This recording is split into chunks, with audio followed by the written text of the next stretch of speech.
Hi, everybody. Hi, welcome to What the Fuck Wednesdays.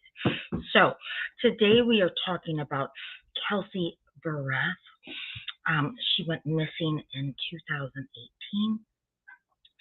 And I remember when this happened because I remember literally thinking, what the fuck? Because it was so strange. The timeline was the timeline and just the things that happened were really strange. And let's get to this, shall we? Let's just get to this. Well, hi, Lethargy. Welcome. That reminds me, for anybody that may watch this as a replay, this originally aired. Well, hello, Mary Lou. Welcome. It originally aired as a live stream with interactive live chat. And so you will hear me interact with the people who showed up for it. Okay? So know that. Here we go. Kelsey Berreth was a young mom. She had a 1-year-old little girl named Kaylee that she had with her fiance, Patrick Frazee. And this is Kelsey with her daughter Kaylee and her mom Cheryl. And Kelsey, this was the last, well, I'm going to argue with it being the last photo of Kelsey because, well, hi, Tish. How are you? Welcome. So this was allegedly the last photo of Kelsey, though she was caught on a neighbor's camera a little later on that day. This photo was taken at a Safeway on Thanksgiving Day of 2018. And again, it was for a long time, allegedly, the very last time that Kelsey was seen. And you can see her there with her daughter. And she went into Safeway just to pick up some extra Thanksgiving stuff. The police eventually brought in a fraud analyst for Safeway, and the fraud analyst, I guess, kind of interesting. I guess goes when there's a person of interest, they're the ones that go through all the security footage and track the person and really zero in on what the person was buying when they checked out. So sometimes when you see true crime traces, sometimes when you see true crime cases, you'll see footage of like the suspects buying shovels and gloves and duct tape and all that, right? And you think, wow, what an idiot to get caught on the camera. Well, they probably would have gone unnoticed, right? Until some detectives tracked down ATM usage or credit card usage, and then then you have to go through the footage, right? Tish says, such a pretty woman. She really was very striking and very likable and lovable and a really good mom. She was also a pilot, and she trained some naval aviators. That is a picture of Kelsey with her fiance, Patrick Frazee. Kelsey grew up on a hay farm in Washington, and then she met Patrick Frazee online on a dating website. And she decided to, there she is when she was younger. Her friend said, even though she really was well, hi, Ronnie Lynn, hi, welcome. Her friend said, even though Kelsey, she was very much a girly girl, she she was really a tomboy too, and she was up for anything. And she had a real zest for life. Her family has talked about her love for God. She was religious. And she had her whole life in front of her. And then she meets Patrick Frazee online on a dating website. And there she is again, beautiful girl, right?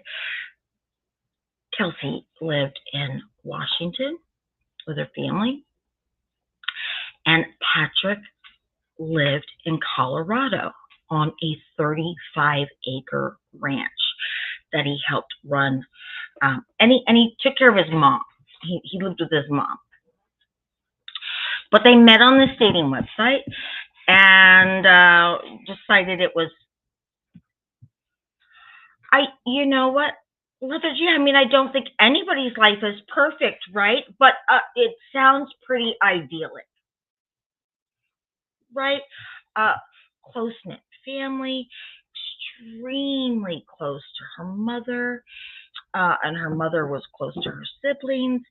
And Kelsey had drive, she had vision. So when she wanted to do something, that's what she set out to do. Like when she fell in love with aviation, and she set out and got her pilot's license. And later on, she got a job at a place called DOS Aviation, and she actually helped to train pilots for the military. Very driven, seemed very cool, calm, collected, and together, right? Something drove her to the dating website, maybe lonely, maybe just that time in her life. And lo and behold, she meets up with Patrick Frazee. They begin talking. I believe Kelsey went from Washington to Colorado to meet with him several times. And at some point, they decided together as a couple, because Patrick couldn't very well up and leave a 35-acre ranch, right? And his mom. They decided that Kelsey would move to Colorado. Patrick was not going to have her live with him and his mom. I think that there was a little bad blood between Kelsey and Patrick's mom. We'll get to that. So what Patrick did was he went and got Kelsey a studio apartment that was about 20 minutes away from his ranch. And because she obviously needed a place to live while she figured out her work situation. So I mean, seems like a perfect guy. I don't know what their reasoning was for not living together, other than maybe Patrick's mom, or maybe Kelsey's religion. But at any rate, Patrick came up with the money to put her up in this apartment until she could get up and going. My stepfather once said that in any marriage or relationship, there are times when one partner keeps it going while the other partner gets it going. And that came to mind when I read that Patrick had done this. So Kelsey tells her parents that she's going to leave and she's going to move to Colorado. And they pack her up with some things that she would need, and they make this commute to Colorado. By the time they get there, it's after midnight. And so they decide they're not going to unpack all of Kelsey's belongings. They're going to instead stay at the ranch. There she is at her pilot job. They're going to stay at the ranch just overnight with Patrick and his mom, and then they're first thing in the morning, they're going to go and unload Kelsey's stuff in her apartment, get her kind of settled, and then the mom, then they can make that drive back to Washington from Colorado.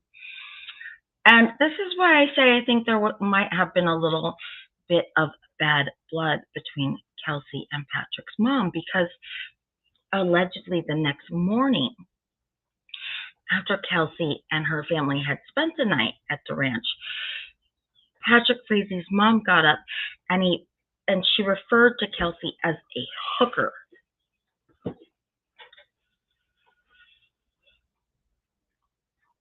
Somewhere down the line, Kelsey and Patrick's mom, and probably Patrick, kind of smoothed that incident over.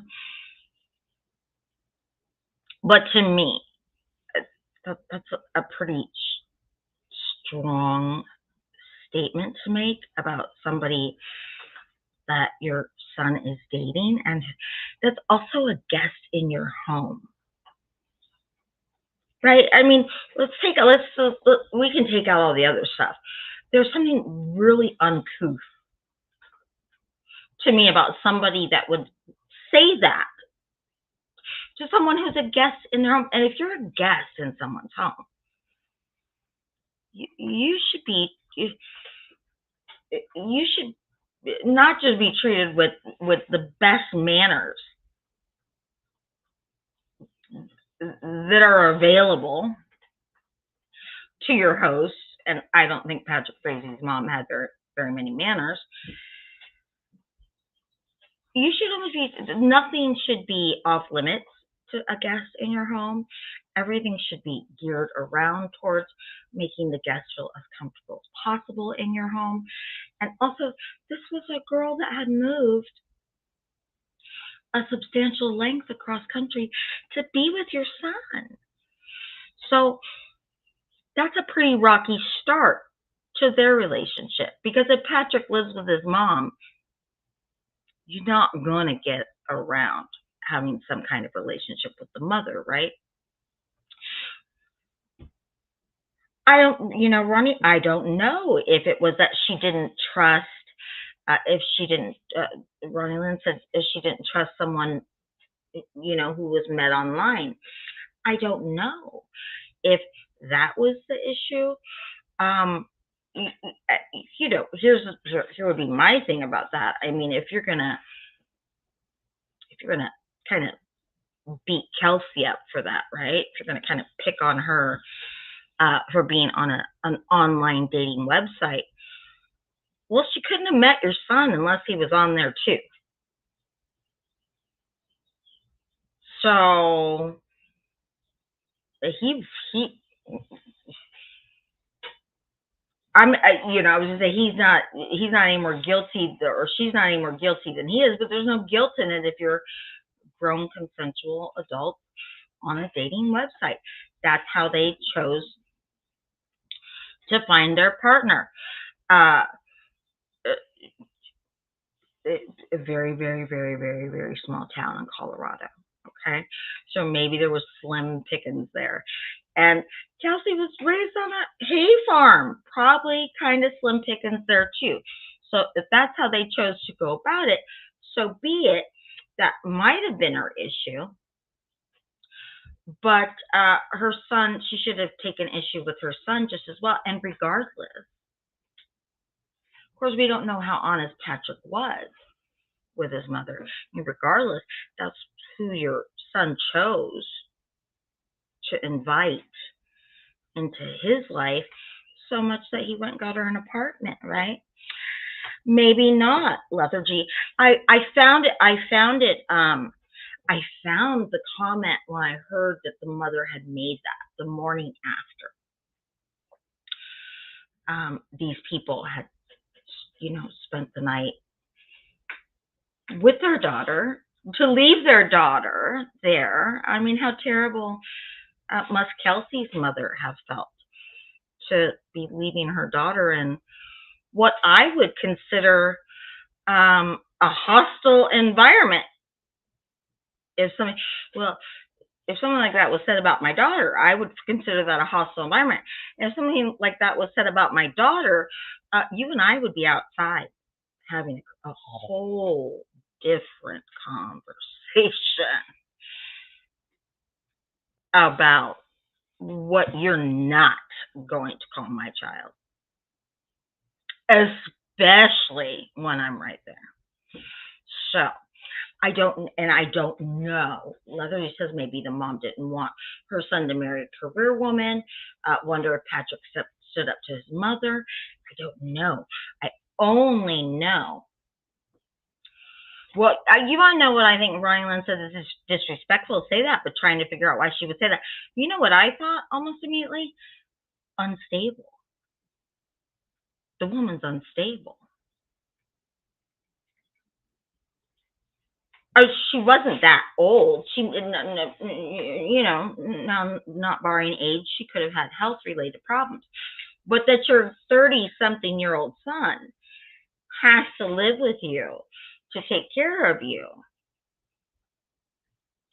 You know, either the relationship's really lopsided, she could have had health problems, though I didn't hear of any when it came later to the custody battle for Kelsey's daughter.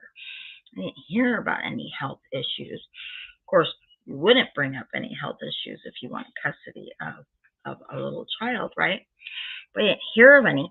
So the first thing that came to mind was mental instability, but that's probably because I know what her son did.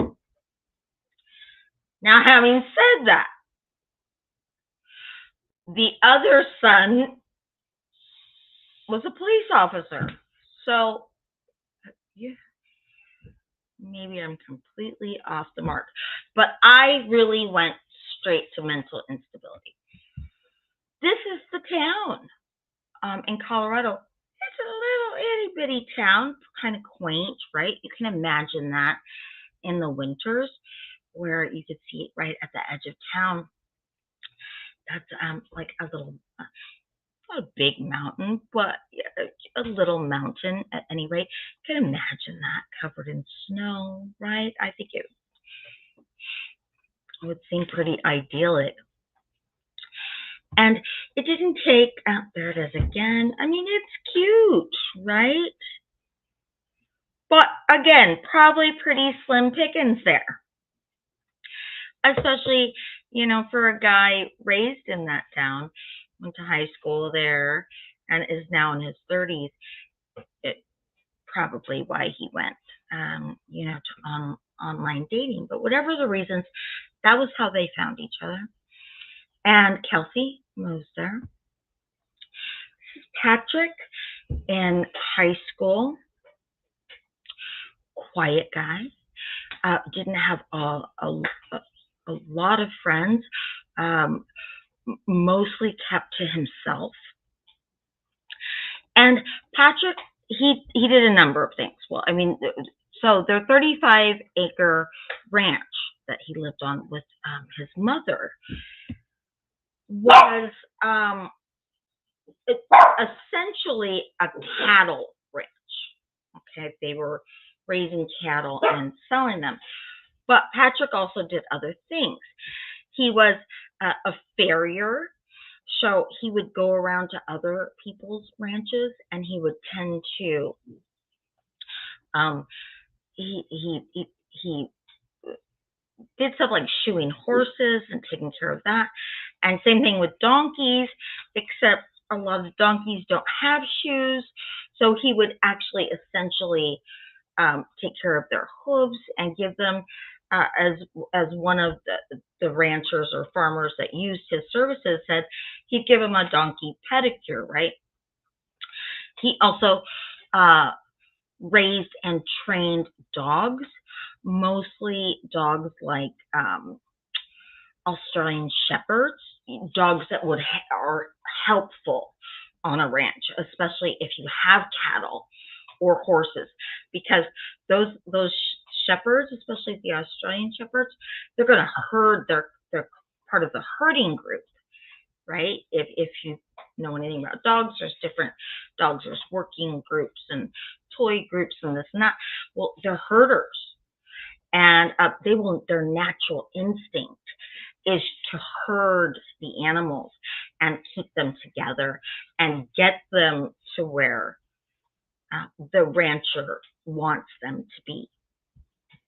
Whether they're being moved across a good deal of land because of seasonal issues, or whether you just need them moved in corralled, right? Right, Ronnie Lynn? This is, I mean, if you just looked at him and Ronnie Lynn says, geez, he sounds nice. What the heck? Yeah, what the heck exactly? Except that's not the name of the show, Ronnie. But close. You're close. And if you looked at him in the grocery store or whatever, I mean, he's easy on the eyes.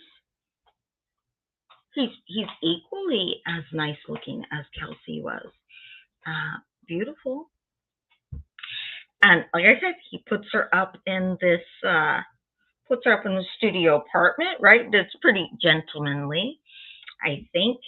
And you know, and he works with animals. He's got this ranch and taking care of his mom. I mean, what a prince, right? Then Kelsey ends up pregnant.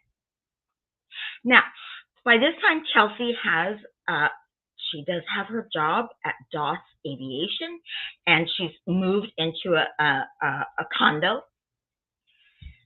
Obviously, the studio apartment's going to get kind of small with a baby, but she's still about 20, 30 minutes away from Patrick's ranch, and she worked Monday through Friday, and this is why I say that she must have smoothed over the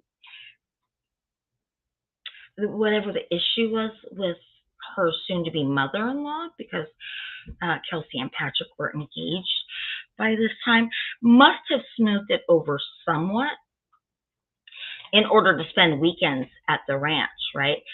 Now, whether it was legitimately worked out,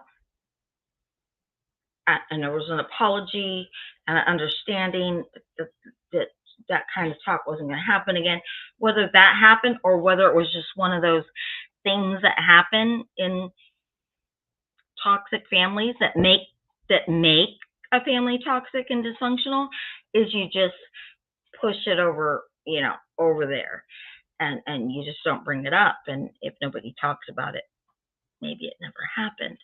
But maybe they just danced. Maybe it was walking on eggshells. But at any rate, Kelsey did go over there. And she gives birth to their daughter, little Kaylee. And by everyone's account, she's traveling about an hour to work in order to stay closer to Patrick. She's doing all this with a newborn. She's essentially a single mom, right? Because she's still living by herself. They're not married. They're not living together.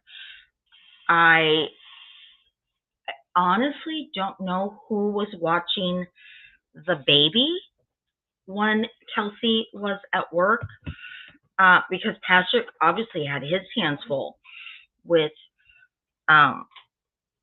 what was going on at the ranch, and then his, I don't know if you want to call it side hustle, right, or freelance work, where he's going and doing things for other ranchers, such as being a farrier. So she's essentially a single mom, and her and her mom talked. Her mom said Cheryl said it was not uncommon for them to talk, sometimes every day, but then they could go a little bit of time without talking, And Cheryl, she missed her daughter and she loved her granddaughter, but she understood that as a single mom, and a working woman, she was a pilot, that Kelsey had a lot on her plate.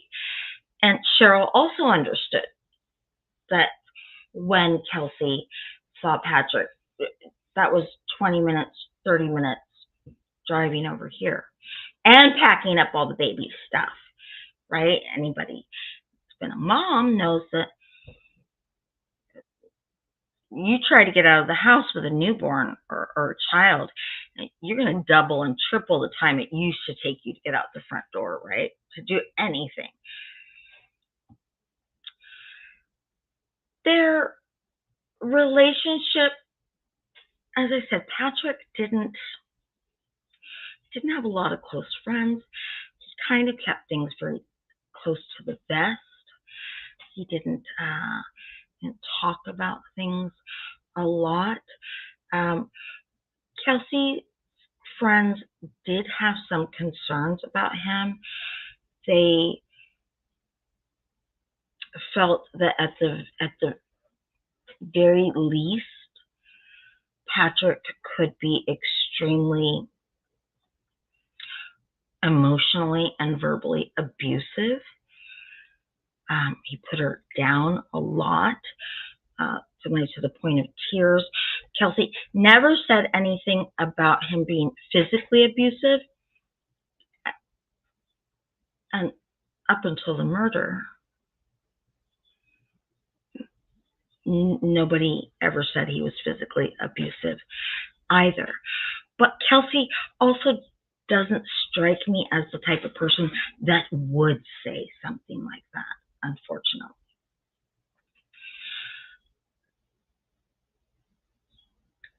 There are women that, and this could go back to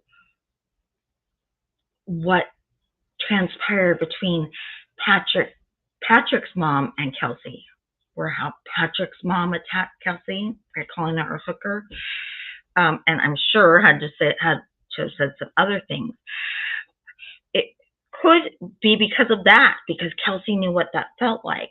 So Kelsey's not going to say anything to cause hostility on her end with her family and him, right? And I'm not saying that he was physically abusive to her before. I'm just saying, to go from Kelsey's friends saying, oh, yes, he came across as, yes, very emotionally and verbally abusive, to murder.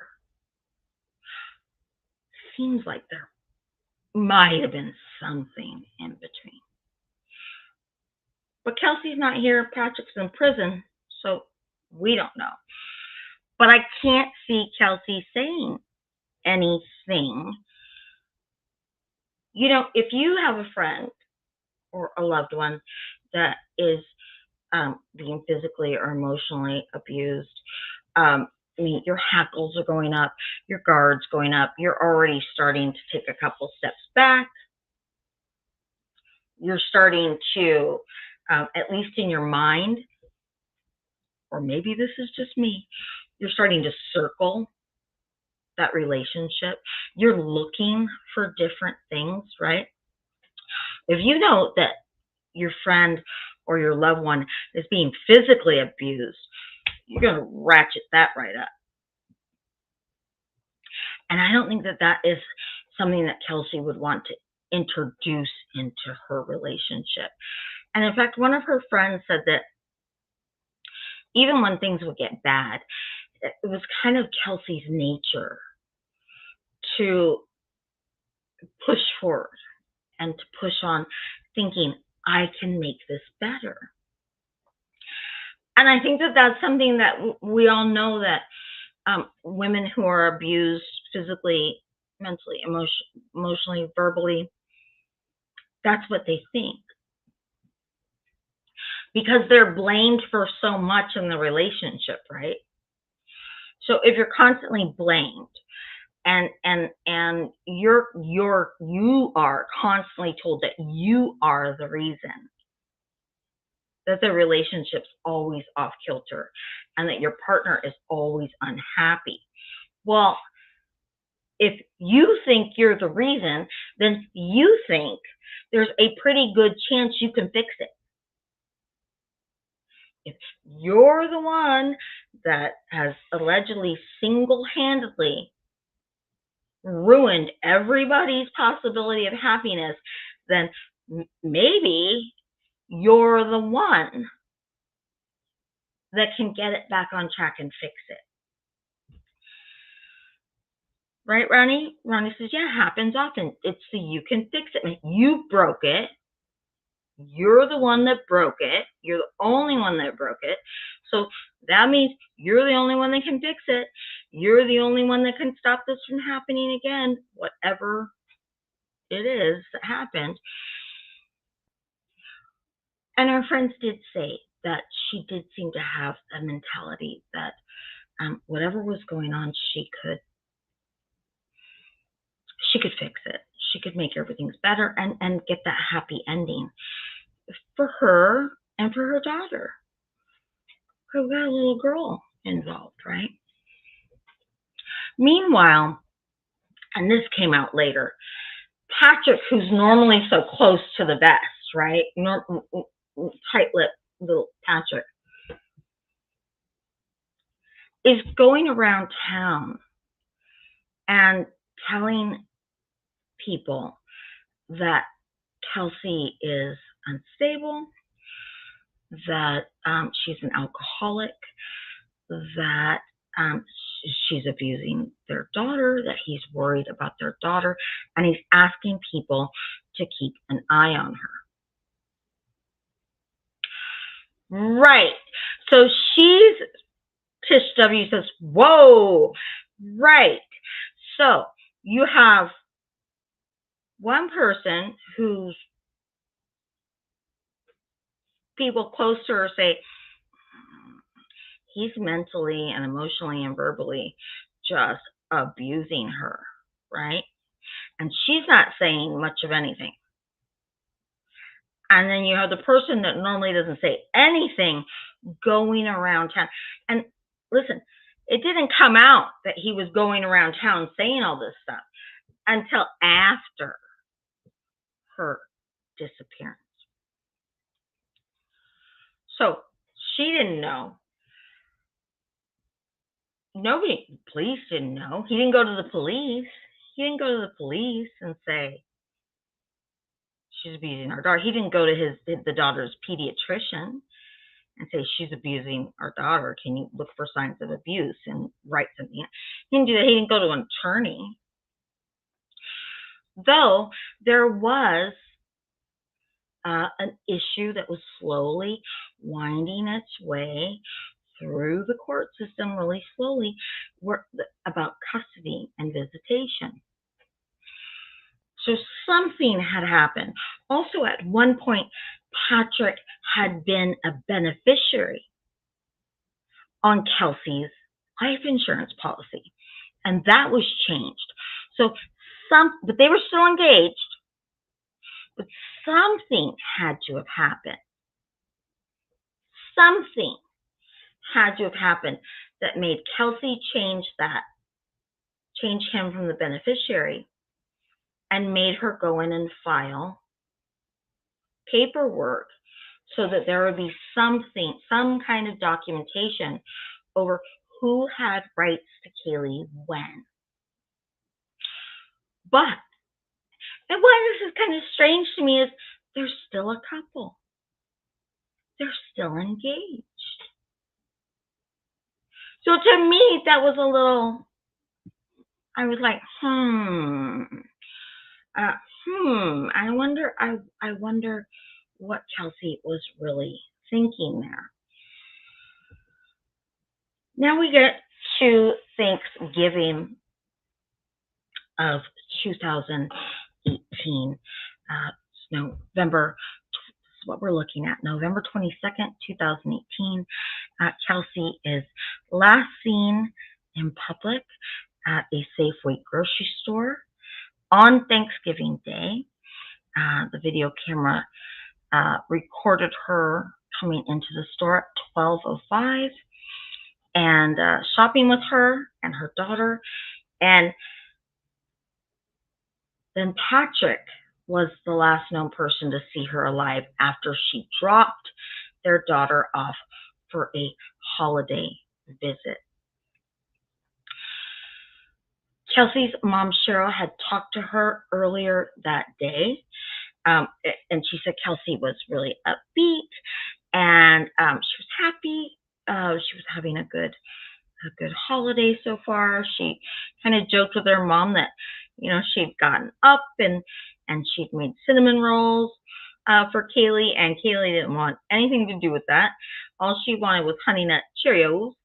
But Kelsey just kind of joked, and she said, I need to go to the store and pick up a few other things for our family dinner.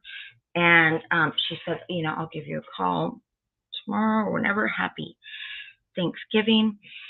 And of course, Cheryl never spoke to Kelsey again. This is a picture later on Thanksgiving Day. This was actually, the police found this later when they realized that Kelsey's neighbor had a security camera, or like a Ring, one of those Ring cameras that will pick up limited footage. And I don't know why it's kind of off center like that, but apparently it's just the way the camera was set up. And that's Kelsey. She has a poinsettia and a bag, and she's carrying the baby carrier, and that's Patrick coming in behind her into the condo.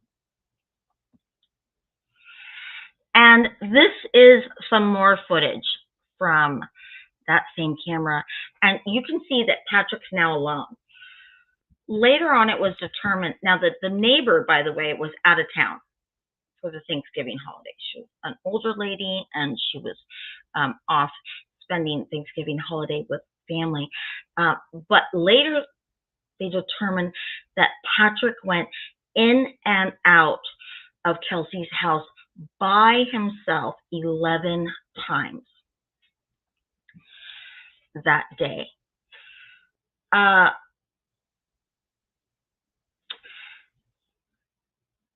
That's November 22nd. November 25th, Kelsey's cell phone pings a cell tower near Gooding, Idaho.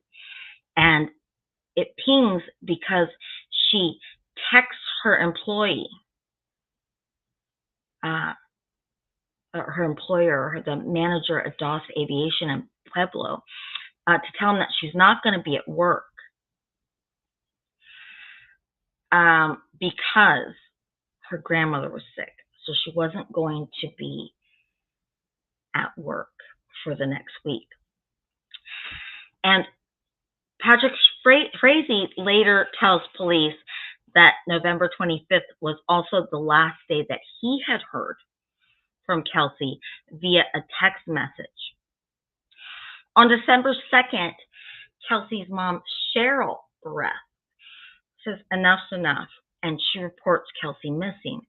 And one of the things that happened was she had called her daughter, she called Kelsey's phone, and Kelsey sent her a text message saying, I'll get back to you tomorrow. And she never did. And Cheryl ended up calling Patrick, and Patrick spent the first 20 minutes of the phone call telling Cheryl that the night before Thanksgiving, Kelsey had broke up with him. And she said that they needed to go their own way because she needed to have some time and space on her own. Now, that didn't gel with anything, because Patrick said that happened the night before Thanksgiving, but Cheryl talked Kelsey Thanksgiving morning, and everything was fine. And also, when the police got cell phone warrants and went through all the text messages, there was a text from Kelsey to Patrick on Thanksgiving Day. And Kelsey says, I went to the store and I got stuff for sweet potato pie because I thought you might want it. And lo and behold, the fraud analyst at Safeway said that's what she bought when she was in Safeway. She bought all the ingredients for sweet potato pie. So something wasn't right. Cheryl reports Kelsey missing December 2nd, and on December 10th, they've still heard nothing. Cheryl gives a news conference. She begs and pleads with the public to please give her information about her daughter. She assures Kelsey during the news conference, contact us if you can, and we're never going to stop looking for you. 2 days later, on December 12th, Patrick, he's now lawyered up, and his attorney tells the media, hey, look, my client has provided a cheek swab for DNA, and he's given his cell phone to investigators, but he said, I'm not going to allow my client to talk to the police. So Frazee, he did not ever go in for a one-on-one interview. Cheryl, that's Kelsey's mom, Cheryl and her son had gone to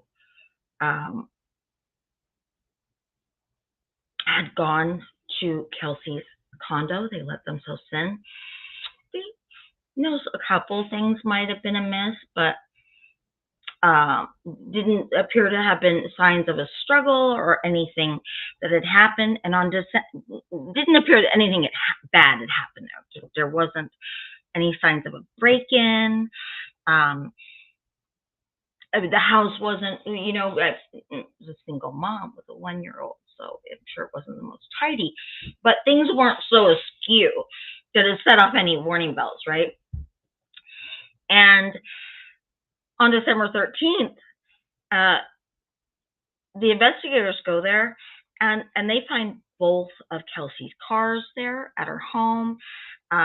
There were the cinnamon rolls that she had talked to her mom about were right there in the kitchen. They were rock hard. They were sitting on top of the oven. And that night, but the police came up with nothing, right? And that night, Kelsey's friends and loved ones, they gathered in a place called Woodland Park, and they did a candlelight vigil. The next day, authorities go to Frazee's 35-acre ranch, and they check it out, and they're still there 2 days later, right? Just a very intense search. On December 18th, they go back briefly just to do a follow-up. And then on the 20th, the FBI from the Colorado Bureau of Investigation and the police department go back to Kelsey's home to search for more leads, because her brother and mother went back, and this time her brother noticed some blood around the base of the toilet. And so they called police to go back.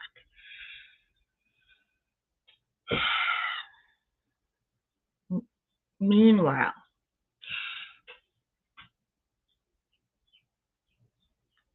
while these agents and local police officers are searching in Colorado, federal agents and local law enforcement officials in Twin Falls, Idaho, serve a search warrant and process some items of evidence in conjunction with the case. And I will tell you this, I remember when this case happened, and what was so strange is they weren't sure if Kelsey had just it had all taken its toll being a single mom and working and being engaged but not not having that live-in support. Maybe she just walked away. So her family didn't believe that. They said that's not in her nature. It's not something that she's ever done, and she would never leave that little girl. Patrick wasn't talking to anybody really. This picture right here is actually a picture taken on Thanksgiving Day.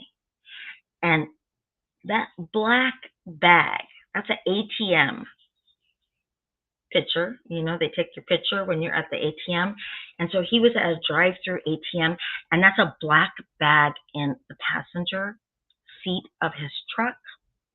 Clearly, there's nothing in it right now, but that does come up.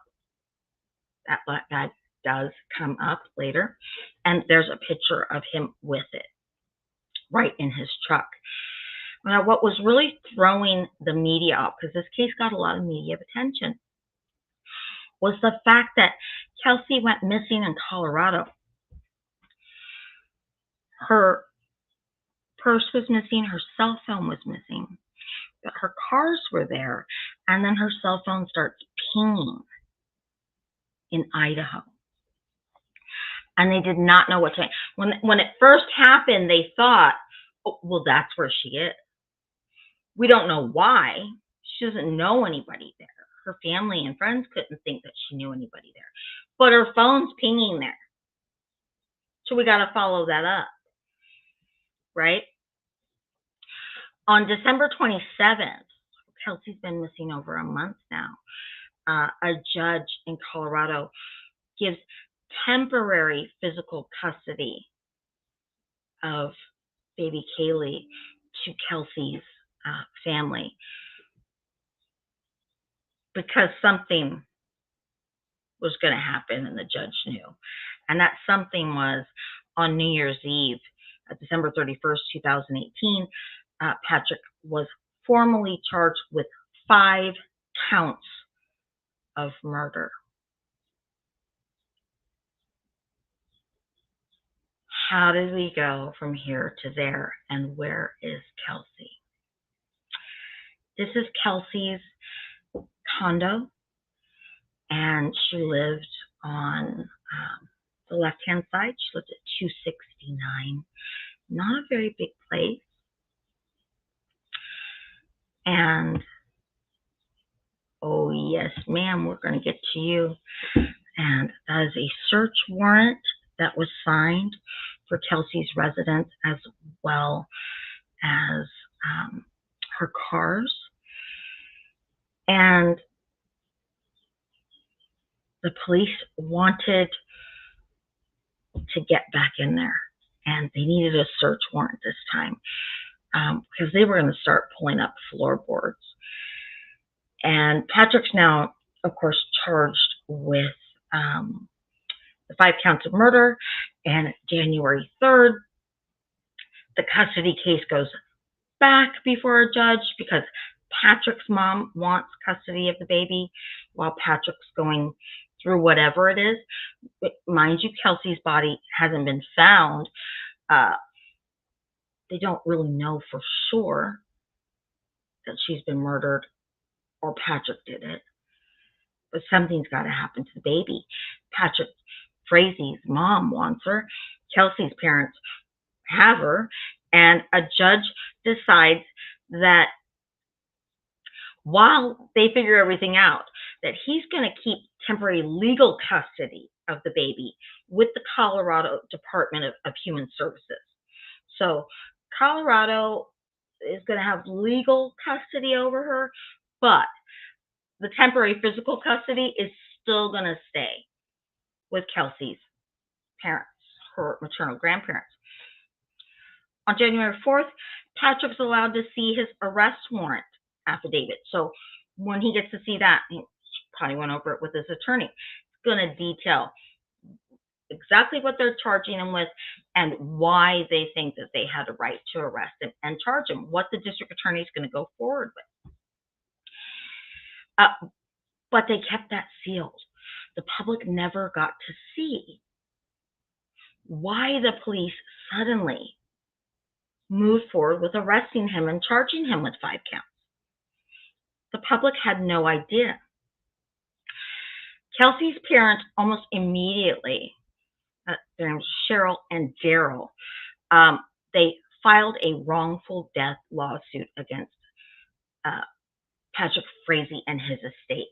And I'll tell you why they did that. And this is really, it has become a thing. And it sounds very crass, right? You don't know that your daughter's dead. Of course, we don't know what the district attorney and the police were sharing with them. What you think your daughter's missing, why are you going to jump right to filing a civil lawsuit, which is going to, if that's won, it's going to attach any property, bank accounts, stocks, cryptocurrency, cars, cattle, anything that legally is owned by Patrick. If Kelsey's parents win in a civil, a wrongful death lawsuit, all that property becomes theirs. So you have to, and this really started to become a thing after the OJ trial. OJ wasn't convicted of killing Nicole Simpson, but Nicole's sister and Ron, I can't remember his last name, the guy that got killed with Nicole, his parents went and they filed a wrongful death lawsuit against OJ, and they won it, and they got to take a huge amount of his property. Goldman, thank you so much, just Ron Goldman. So it really became a thing after OJ, and I could see, like, again, we don't know what the district attorney and the police were sharing with Kelsey's parents, right? But they also had physical custody of this little girl now. So I can see them going and just starting that lawsuit, because they can take years and years and years and years. And if they won, they would have a way to take care. Well, hello, Michaela. Hello, welcome, welcome, welcome. Now, this is where it's going to get interesting. So all of this is happening in January, right? Kelsey has now been missing since Thanksgiving the year before, and suddenly a Twin Falls, Idaho nurse and rodeo queen, Crystal Lee Kinney, is charged with 1 count of felony evidence tampering related to her alleged role in covering up Kelsey's murder. Remember the cell phone? Kelsey's cell phone pinging in Idaho? And nobody could figure out how Kelsey's phone got there, or how Kelsey would have gotten there without her cars. How she got from Colorado to Idaho, and they couldn't find her. Well, remember those cell phone warrants? Yeah, they pulled up every text and every phone call that was made from both Kelsey's phone and Patrick's phone. And what they found was the day that Kelsey was last seen alive, there were 43 text messages and phone calls exchanged between Patrick and Crystal Lee right here. And lo and behold, they find out Crystal Lee is in Idaho. Remember? Yeah. Remember the FBI in Idaho goes and serves some search warrants? They went and got search warrants for Crystal's phone. And they find that the day that Kelsey's phone begins to make its way from Colorado to Idaho, guess whose phone is making that journey with her? Crystal Lee Kenny's phone is making the journey with Kelsey's phone. And nobody can figure out how Crystal and Kelsey know each other.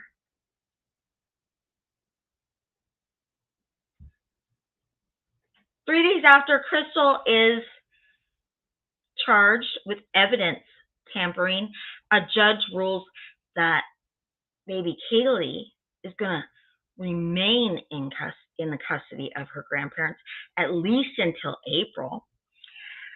The very next day, Kenny goes, there's the story of him, Crystal Lee Kenny is right into court.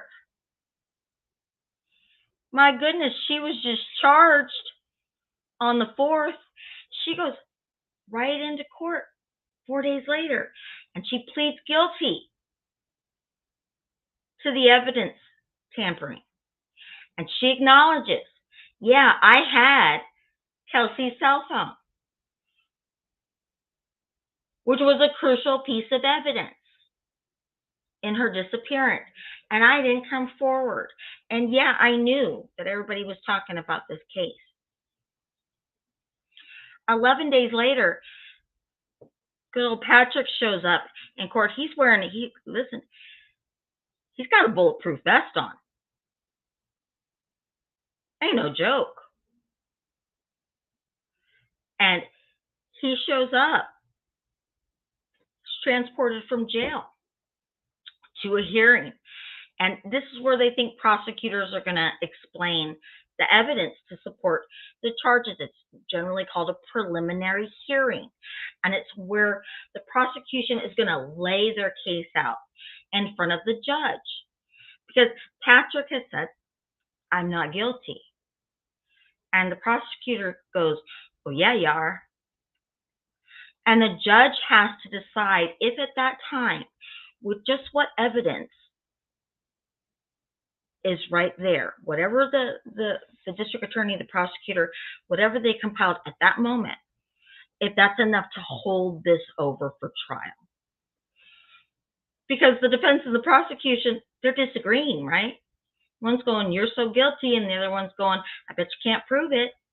And the only way to get to the end of that is through a trial. And so a judge has to decide. The district attorney says, yeah, here's the evidence we have for those 5 counts of murder. And, Your Honor, we're going to charge him today with a couple other things. We're going to charge him with tampering with a dead body and 2 counts of a crime of violence. And what this really is, and you see this a lot in federal court, the feds do it all the time. When you see somebody get indicted by the federal government, it's normally for like 76,000 counts of something, right? It's stacking. They're stacking charges because certain charges, when combined together, are going to really enhance any prison term. The penalty is just going to be much more severe if you stack some charges. And also, you're giving, as a prosecutor, you're giving yourself better odds with the jury. You're giving them more things to choose from, right? You're not just narrowing yourself to just one count of this or that. You're giving the jury a lot to pick from. So you're hoping the more charges that are out there, the odds are better that you're going to get he's going to get convicted of something, right? So they go in for the preliminary hearing, and of course the judge holds it over for trial. But they went up their game and said, yeah, while we have him here, Your Honor, we're going to go ahead and charge him with a few more things, if you don't mind. The case goes to trial pretty quickly. These are the prosecutors. They said it broke their heart, but the case goes to trial very quickly because, in the prosecutor's own words, they made a deal with the devil. They made a deal with Crystal Lee Kenny because the only way that they could get this guy, because they didn't have a body, the only way they could get him is with her cooperation. And the only way to get her cooperation was to give her a deal. So she wasn't charged with conspiracy to commit murder. She should have been. She should have been, and I'm going to tell you why. But she wasn't. She was charged with the least, listen, what they charged her with, she literally, it was up to the judge. Now, the judge was going to get to decide. She literally could have gotten no jail time. Okay? And the most that she would have gotten was 3 years. That's all she was looking at. And I'm going to tell you why that's so wrong. Because it later comes out that Crystal Lee Kenny and Patrick Frazee had met years and years and years and years earlier. They were in a relationship together.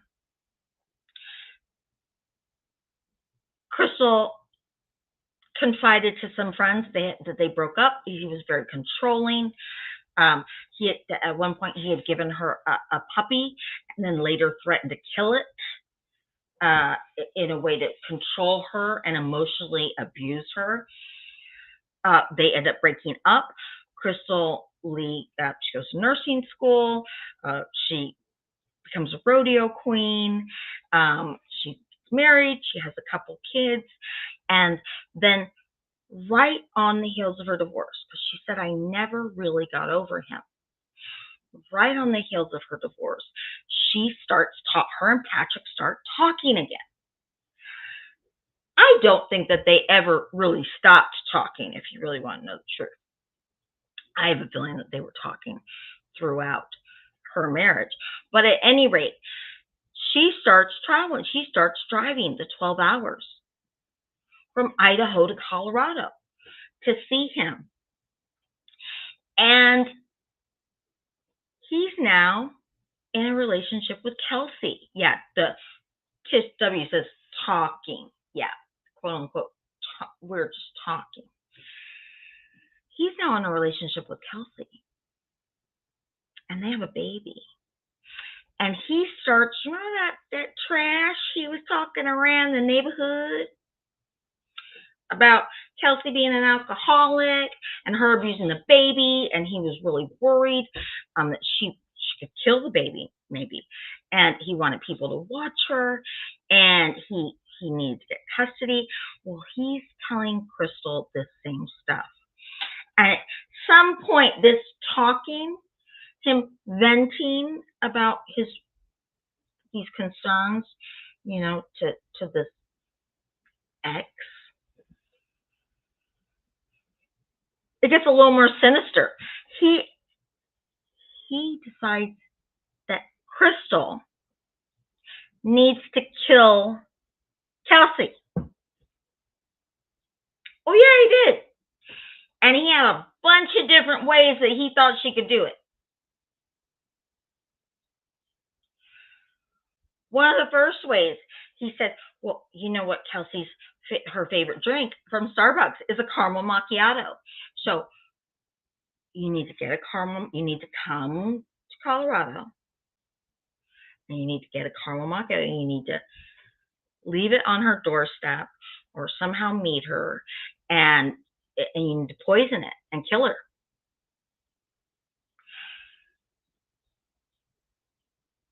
I mean, Crystal gets in her car and drives from Idaho to Colorado, goes to Starbucks.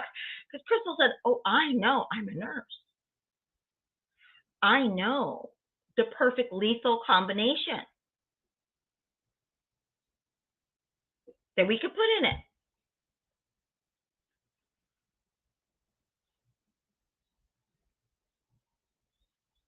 Crystal, how many times did you get bucked off that bull at the rodeo, girl? Who does that? She gets in her car and she drives from Idaho to Colorado and goes to Starbucks and gets caramel macchiato. And she drives to Kelsey's condo, knocks on her door. Kelsey opens it and Crystal says, oh, you know, I moved to the neighborhood not that long ago. And I guess my dogs got out when I was at work one day, and my neighbor said that you got my dogs for me and put them up. And so I got this for, I just wanted to thank you, and gives her the caramel macchiato. And Kelsey goes, wasn't me. Wasn't me.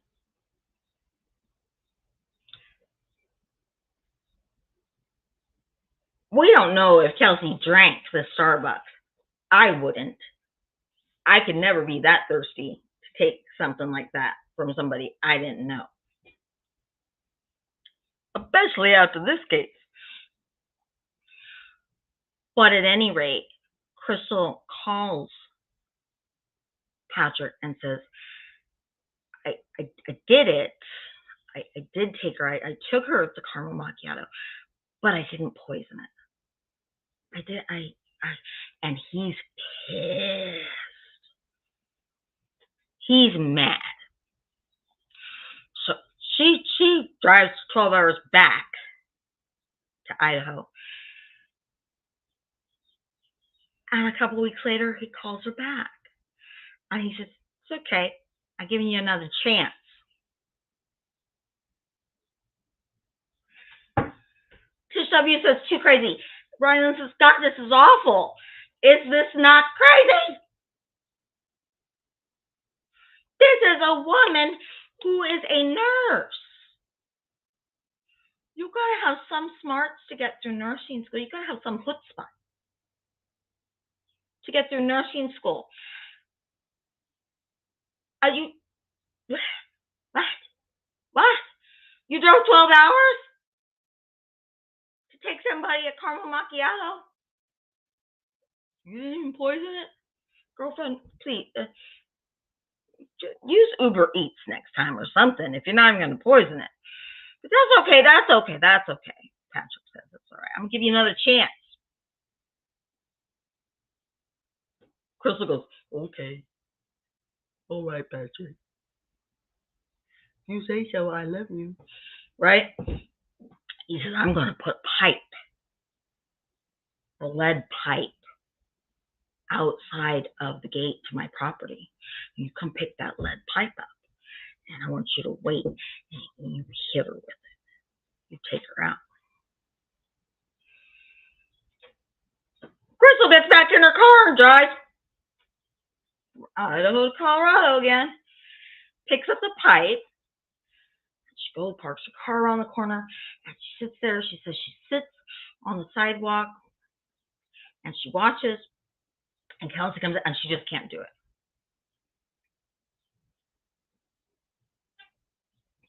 Back to Idaho she goes.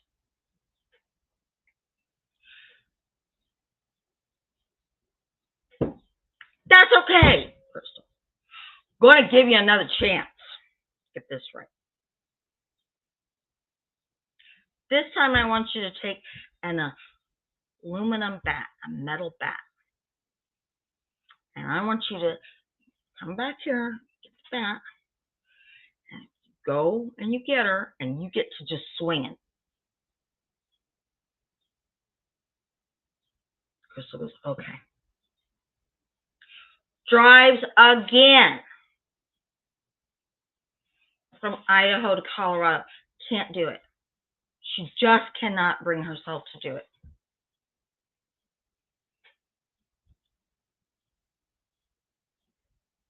Patrick's really mad, but at this point, he decides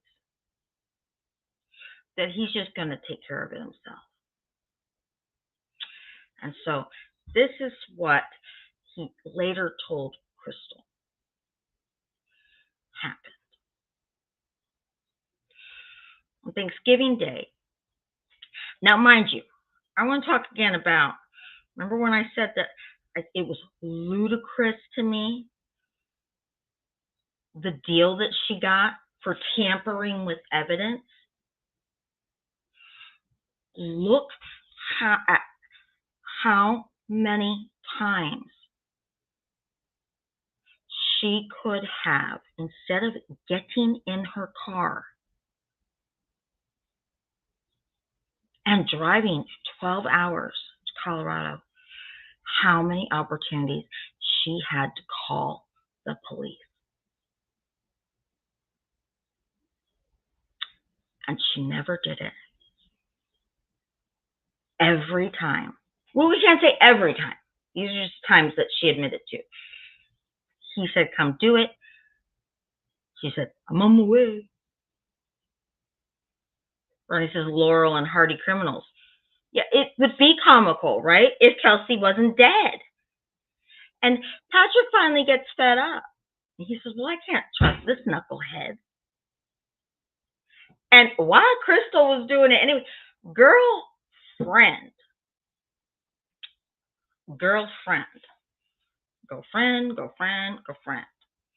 Crystal Lee Kenny, you big chuckle stain. If this is how he's going to get rid of her, how is he going to get rid of you, boo-boo? Let's talk about that. You couldn't get me to talk to this man after the first time he said caramel macchiato and poison. But you love him. I love him. Old rodeo queen got kicked in the head by a horse too many times. So I'm going to tell you. She gets a phone call from Patrick after Thanksgiving. And guess what he says to her? You better get here. You got a mess to clean up. Better get to Colorado, girl. Yippee-ki-yay. You have a mess to clean up. And she gets in her car and comes.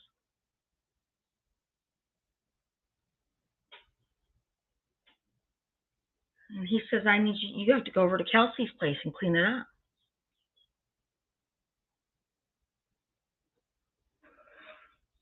He said, yeah, I had to do what you couldn't do. I had to do it for my daughter. What he told Crystal was that on Thanksgiving, he put Kaylee up in her room and he told Kelsey, let's play a game. I went and I got all these candles and all these different scents, and let's play a little game. I'm going to blindfold you. And I'm going to hold the candles up. And you're going to guess which candle is which. I want to see if you can guess the scent of the candle.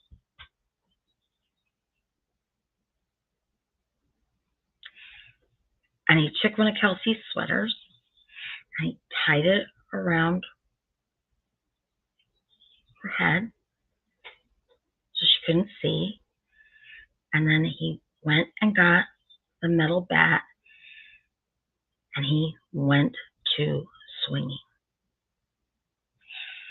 And Crystal Lee Kinney said when she opened up that door to Kelsey's condo, there was blood everywhere. She had brought with her a bunch of cleaning supplies and almost like a hazmat suit. when she went in. This is some footage that was taken when the police, after they made the deal and got the confession from her, they had her go back to Kelsey's condo to show them around. And she had hung towels up over the kitchen window because she didn't want the neighbors to be able to see in. There was blood spatter that was on the front of the dishwasher, the refrigerator, up the stairs, on a baby gate at the base of the stairs, all up on a wall.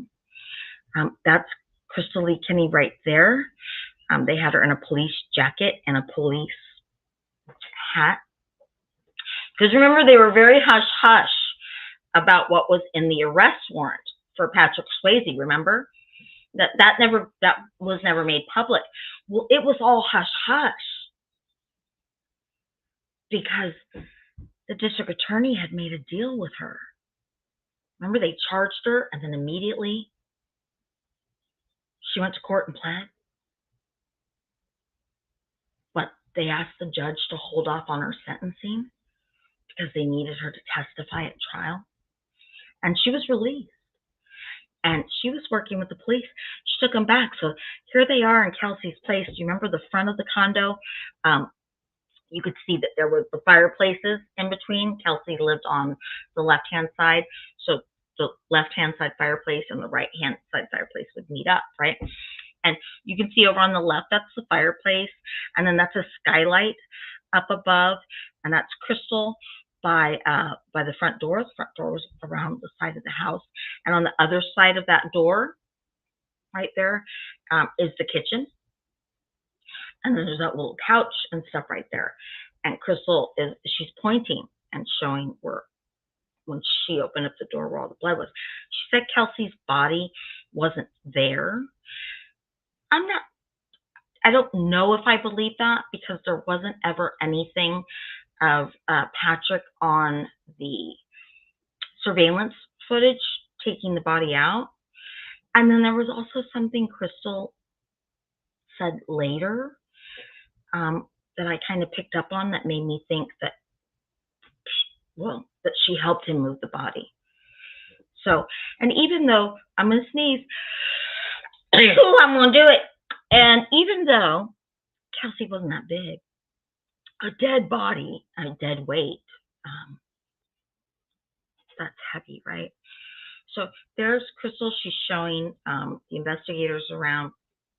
They had, at this point, ripped up the floorboards and found where blood had gone into the floorboards. Also over by the couch, Crystal had found a tooth. She said Patrick had told her, I need you to look for a tooth. There's going to be a tooth someplace. So that tells you the extent. He didn't just hit her once. Okay. There was blood soaked through the floorboards. There was blood on the other side of that door, all over the kitchen appliances. There was blood on the wall. There was a tooth over back by the window and the couch over there. That's straight across from where Crystal was standing in front of the door, and that's the stairs going upstairs. There was a baby gate at the base of those stairs, so that was covered in blood. There were the baby's toys and stuffed animals were in the living room. They were covered with blood.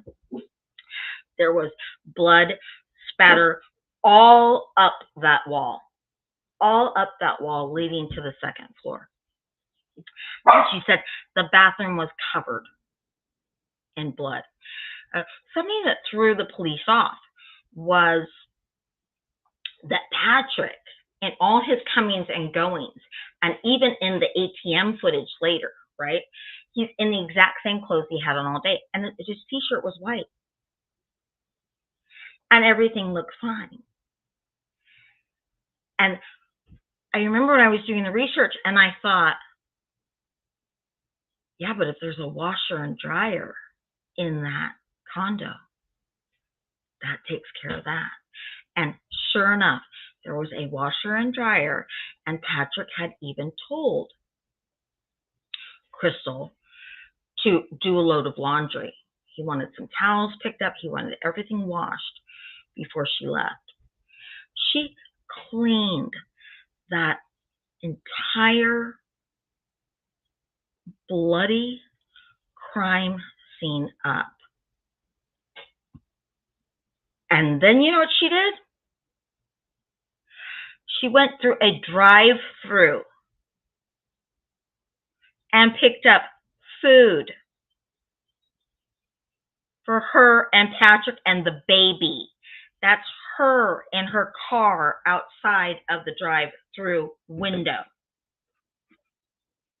And this is why the district attorney said we made a deal with the devil. Because if we didn't make a deal with her, we weren't going to get him. She's at a drive-through. Can you fathom? Can you fathom it?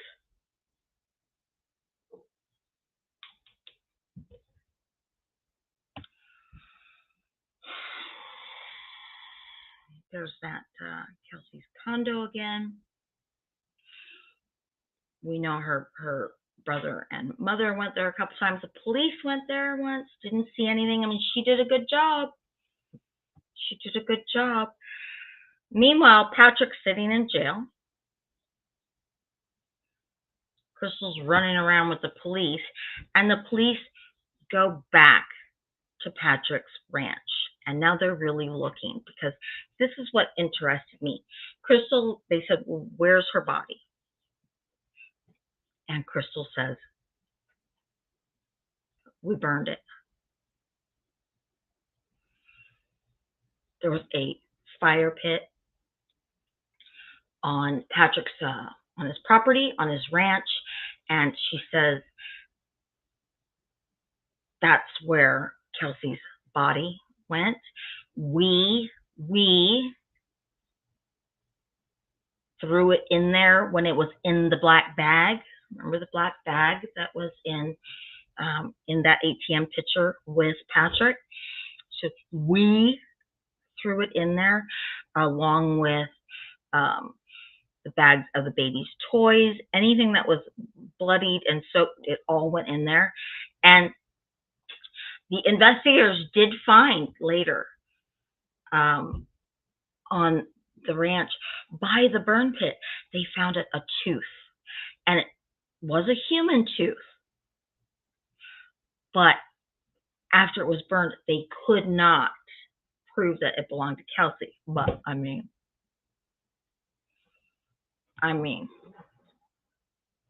come on. So Crystal has rolled over. Patrick is going to trial, baby. And the trial, you know, Kelsey went missing November 22nd, 2018. October 28th of the next year. That's you guys, for a murder case, that's fast. Okay, some defendants sit for 5 years in jail. Okay, waiting to go to trial. This started really fast. Jury selection began, and that's where they kind of whittled down. They had rearranged some charges. He was tried on 2 counts of first-degree murder, 3 counts of solicitation to commit murder for the 3 times that he asked Crystal, right? We got the caramel macchiato, we got the metal pipe, and then we have the aluminum bat. So 3 counts of solicitation to commit murder, 1 count of tampering with a dead body, and 2 counts of a crime of violence. November 1st, the trial started. Cheryl, she was the very first witness. That's Kelsey's mom. She was the very first witness to testify. And it was obviously a 12-person jury. It was 7 women, 5 men. And the investigators got up and testified, and they said, you know, one of the things that really uh, piqued their interest. Uh, well, I mean, they would always look at the partner or husband, right, or the last person to have seen the missing person or the victim now, because we know Kelsey's dead. They're always going to look at the partner or the husband, the boyfriend, the last one to have seen him. But it was Patrick's lack of concern about her. Here they had, and especially later when they saw the cell phone records, and they see that there's 43 phone calls and texts back and forth between Patrick and Crystal Lee, and not one phone call made to the mother of his child. Patrick's brother, the police officer, gets up and testifies. And he said, yeah, that Thanksgiving Day, Patrick was 3 hours late to show up for the family Thanksgiving dinner with no explanation, just 3 hours late. Her manager from Doss Aviation got up and testified because he had received texts allegedly from Kelsey. The Safeway employees and the fraud analysts testified.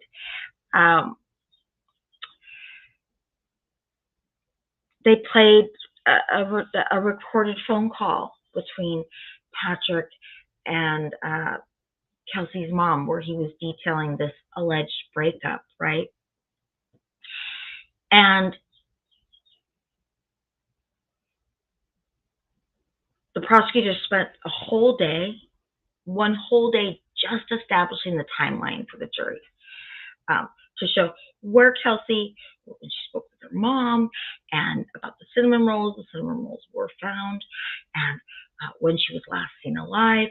And the prosecutors used the culmination of the witness testimony and the surveillance cameras from Safeway and her neighbor, and the ATM for Patrick, to establish where Patrick's whereabouts were, because remember, he went in and out of the house 11 times by himself.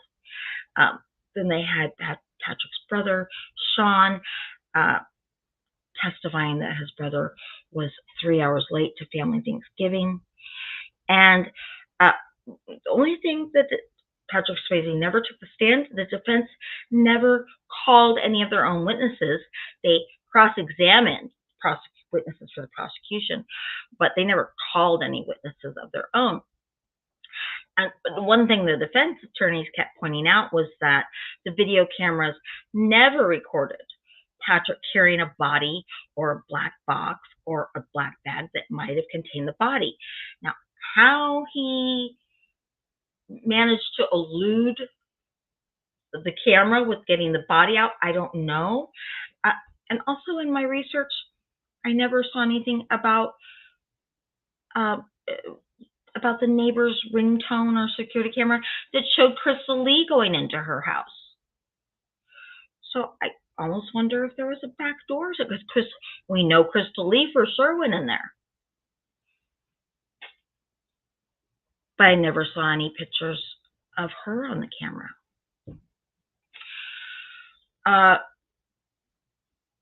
Obviously, Crystal Lee takes the stand at one point. She's the prosecution's key witness. And she spent days on the witness stand talking about her relationship with Patrick Swayze. And she said it was extremely troubled. And it started in 2006. So 13 years before. She said that they had met at a dance. While she was on the stand, she described an extremely controlling person. Remember the dog story? Who once gave her a dog and then threatened to kill it. She said she finally married somebody else, and she'd had 2 children, but that the love affair with Patrick Swayze never really ended. And she said that, yeah, Patrick told her to kill Kelsey. And then ultimately when he did it, he demanded that she showed up on Thanksgiving And he made her clean Kelsey's bloody condo and to help him burn the body. Patrick's attorneys obviously tried to discredit Crystal Lee Kenny, knowing she was a liar. That's what they said. They said she traffics in lies. She's a nothing but lie from the beginning. She could have, the first time somebody talked to her, she had an opportunity to say what happened, knowing we would have picked him up immediately. Because her thing, she said she was scared. She said she was scared for her life, her children's life. She said she was scared. Well, honey, you weren't too scared because you made 3 different trips, sister girl. 12 hours you drove. You weren't too scared when you didn't look too scared to me when you went through that drive-through. Us time I'd have been scared. Well, first of all, I would have not got myself in this mess. But if I had opened up that front door and saw all the blood that she described, I'd have been driving back to Idaho. You figure out your own dinner, Patrick. Going to no damn drive-through to get you dinner, boy. She wasn't too scared. You guys believe she was scared? 3 trips. 4, if you want to include going and cleaning up the condo, and going through the drive-through, and helping to burn the body and the baby stuff. Crystal, tell the truth, Crystal. Obviously, his attorneys said that she made up the story. And listen, there were times where I thought, maybe she killed her. Maybe she did. Because it's hard for me to wrap my brain around that you would let somebody talk you into this stuff. And I thought, well, maybe she was motivated by jealousy.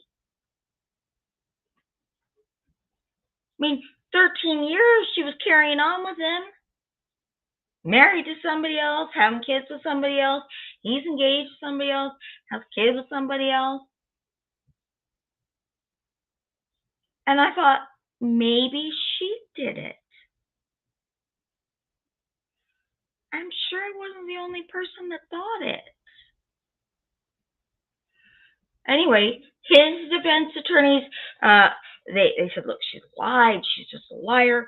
And she made this story up to get a lenient plea deal for her role in the killing. All in all, Crystal Lee was on the stand for 2 days, over 9 hours. And then a bunch of other witnesses came forward and took the stand and corroborated what she had said.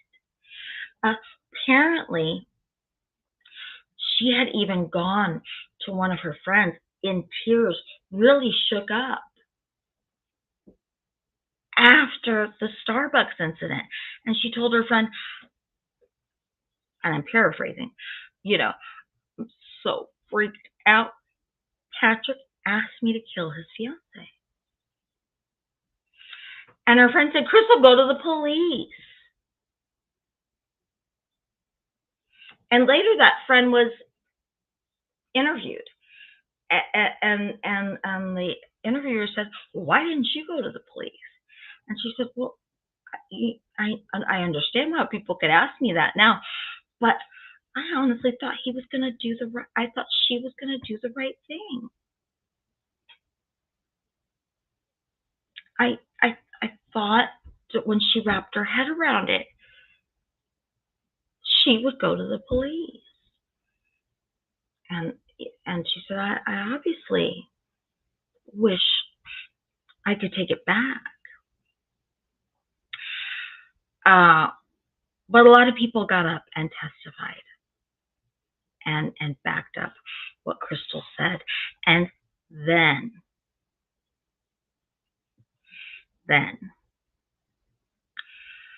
on one of the very, very, very, very, very last days of trial, November 15th.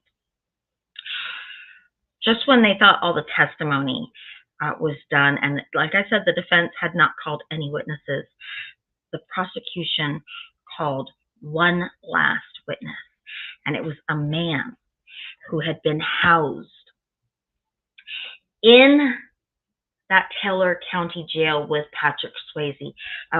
Patrick Swayze. I'm sorry, Patrick Swayze. We know you would never do this. Patrick Swayze.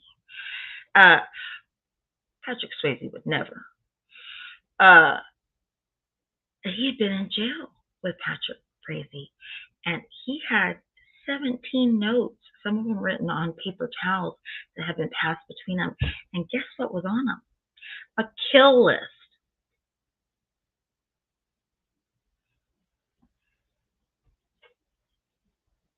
This guy, I guess you'd call him a jailhouse rat if it was a movie, right? Comes forward, and guess whose name was at the top of the list? Oh, Crystal Lee Kitties. He wanted her killed, the prosecutors killed, Kelsey's mama, her dad. He had a whole list of people he wanted. The detectives. He wanted them all taken out before trial started. So did.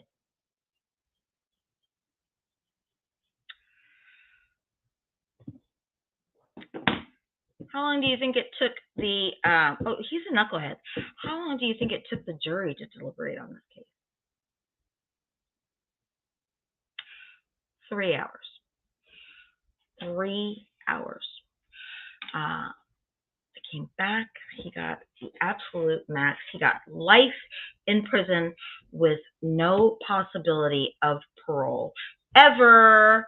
And then just for the cherry on top of that, the judge said, life in prison with no parole and 156 years. That's where he's going to die. Crystal Lee Kenny got the max, which was 3 years. They later came back on appeal, and it was cut in half. And so she ended up leaving. That is, Patrick Swayze is now housed at a penitentiary in Colorado. That was his prison intake picture.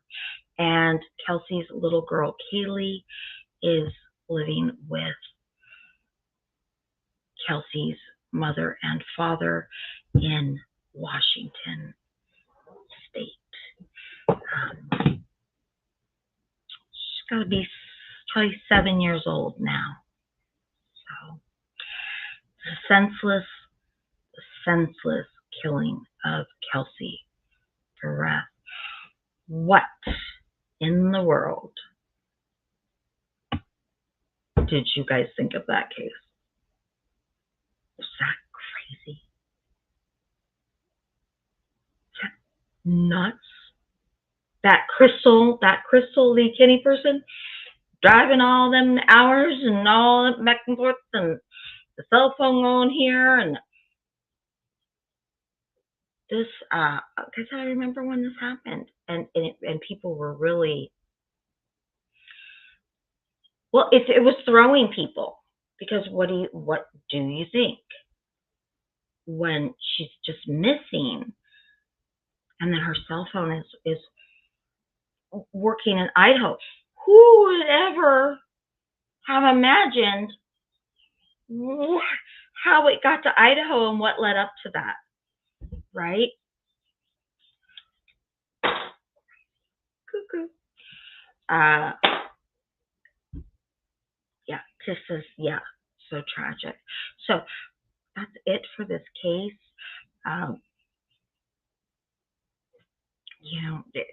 I guess you could say justice is served because he's in prison, but I do have a hard time with how little time Crystal Lee Kenny got in this case. But, you know, like the prosecutor said, they had to make this deal with her, right? And she got my bosses not really had to read your notes. And Rylan says, just a mess. What do people think in their heads? We don't know, honey. Tish W says, love hearing these, though. Thank you, Tisha. Love having you here. Mary Lou says, thank you, Annette. Thank you, Mary Lou. Great crime story. Very interesting. Can't wait to see what's next.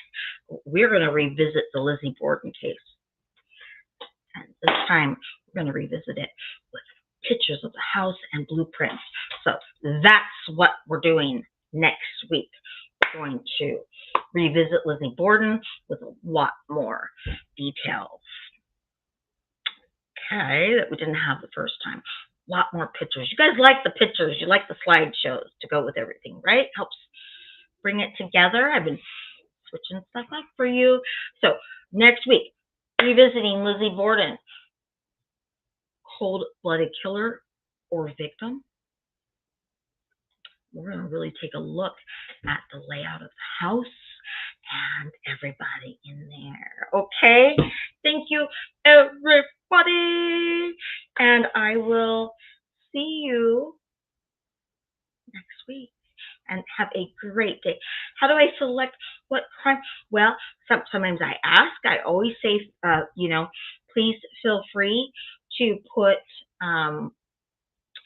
to put in the comments if there's a case you'd like me to look at. I've always said that. I've always kind of been a true crime buff, and so I've always watched a lot of Dateline and 48 Hours and all that stuff. And so sometimes it'll be a case that I pick up there or on like Netflix or you know, something streaming, and I'll watch a true crime and I'll go, oh, and I'll kind of file that back here. But that's kind of how I decide. But so we're gonna round this month out with, we only have 2 more Wednesdays left in this month, and we're gonna do Lizzie Borden next week, and then the Wednesday after that, Bonnie and Clyde. But we're going to do Bonnie and Clyde to end the month out, okay? So hopefully that's exciting for everybody, all right? And I will see you next week. And let's see if we can't figure out what really happened with old Lizzie Borden, okay? You guys excited about Bonnie and Clyde too? And if you have any ideas, listen, you know I don't just do cases in the United States, all over the place, okay? So I don't care where the case is, okay? Bye, everybody. I will see you.